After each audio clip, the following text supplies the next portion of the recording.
Those who save lives continue to be targeted by criminals. Recently, a Gauteng Emergency Medical Services crew was robbed while waiting for their police escort. They were due to attend an emergency in Angelo in Boksburg. We're now joined by the Deputy Director of Communications at Gauteng Emergency Medical Services, that's JP van Benecke.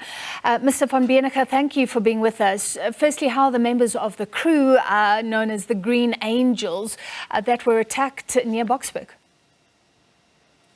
Yeah, good afternoon, Francis and the viewers. Unfortunately, fortunately, they didn't get physically injured, but obviously the mental scars, still remain. So they've given some time off just to recover and get some counselling, and then we'll build on that. But it's quite a traumatic event for our staff. Can you give us some details of the attack? Yeah, so what happened is, unfortunately, I think the problem with EMS is that we becoming a very soft target now for petty criminals. So what these guys did is actually phone in a gunshot to our communication center, and we dispatched an ambulance. Knowing that it's a dangerous area, we didn't send the ambulance into the area. We sent them to a local safe spot, which was this fuel station. And while they were waiting there, two males approached them and said that they had the callers for the gunshot. And next moment we knew they pulled firearms on the crew and basically robbed them of all their valuables. So their personal belongings, their cell phones, their wallets, jewelry, and then also took the ambulance key. So we also lost the ambulance key for quite a while. But luckily we managed to recover it a little bit later. Sure. So this was a fake call, which means it's not an opportunistic attack at all. It's emergency services personnel being targeted and set up. Yeah, unfortunately, it's very much set up. And I think the biggest frustration for us as Gauteng EMS is that we've seen over the last financial year over 12 of these type of attacks. We've just this year saw 11 of these types of attacks, and there's no prosecution, there's no arrests. One person has recently received bail of only 500 Rand off their belongings. So it's frustrating. It's frustrating that we're not getting people prosecuted and these crimes taken seriously by law enforcement and our justice system. Sure. So you are handing over the information wherever you can, but you're not seeing any results thereafter. Unfortunately not. And so now it drives us now into a position where we're going to have to be even more reliant on technology. So we in our communication center, we looking at implementing biometric voice technology to scan and try and feed out scammers who's going to phone or hoax ambulances. Mr. van Benecke, we've lost you there. Hopefully that connection will come back. Mr. van Benecke, sorry, we lost you, but you were raising something interesting, and I was going to say, how do you sift out the fake callers? And you say that technology can actually help. Yeah, so there is currently on one of our service providers now voice biometrics, which basically can pick up in a caller's voice whether they are truthful or lying. And hopefully, by using these algorithms and using historic data, we would be able to screen out these callers using technology and not necessarily having to use the judgment of the agents that's dispatching the ambulance. And then we're also looking at, putting more mechanisms in and around the ambulances. I think, at night when the guys are, for example, inside the ambulance treating, the immediate surrounding area around the ambulance are very dark. So we're putting more lighting on the ambulances to shine further out. So you can't approach the ambulance with, ambush them without the guys actually seeing you in time and getting them a better chance of getting away or getting ready for such an attack.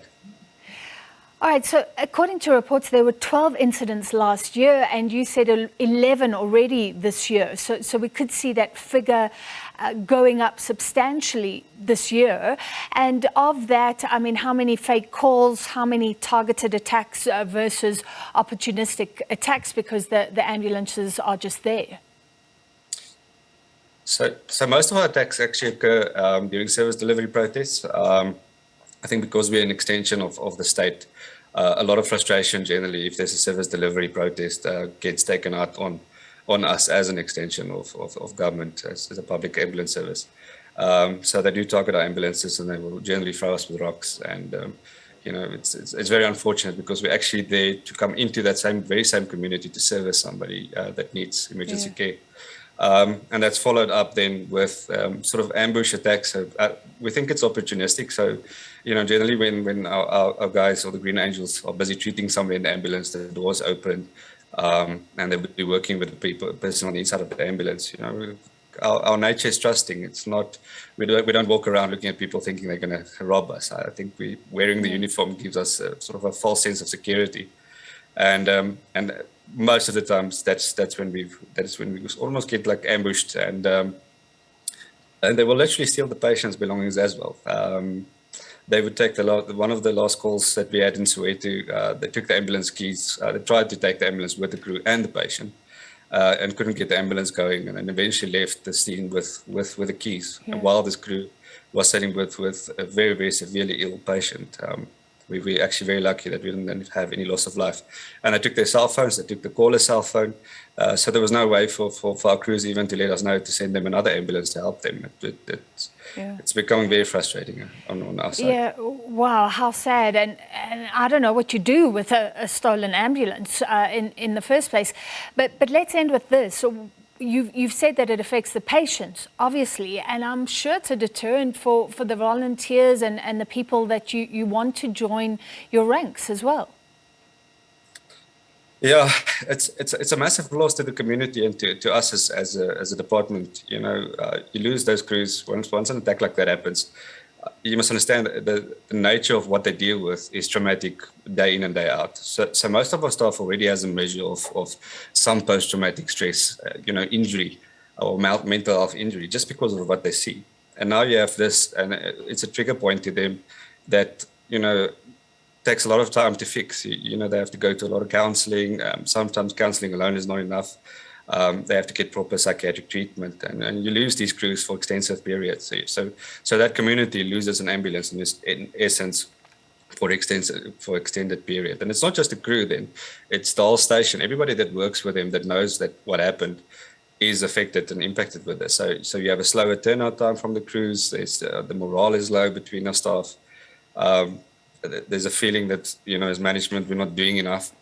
And it really does have a severe impact on what we do. And it's frustrating because there's war legislation like the Geneva Convention that actually prohibits attacks on emergency medical services. And here we're in South Africa, and it's something that we're facing daily. And it's guns pointed in our faces, it's knives put into our backs.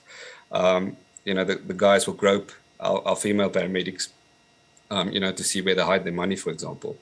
And it's for me personally very frustrating that out of all of these cases we've only got one person that got bail, or that was arrested and received bail. Yes, what a sad situation. Thank you very much for sharing with us what is actually going on. JP from Benecke, Deputy Director of Communications at Gauteng Emergency Medical Services.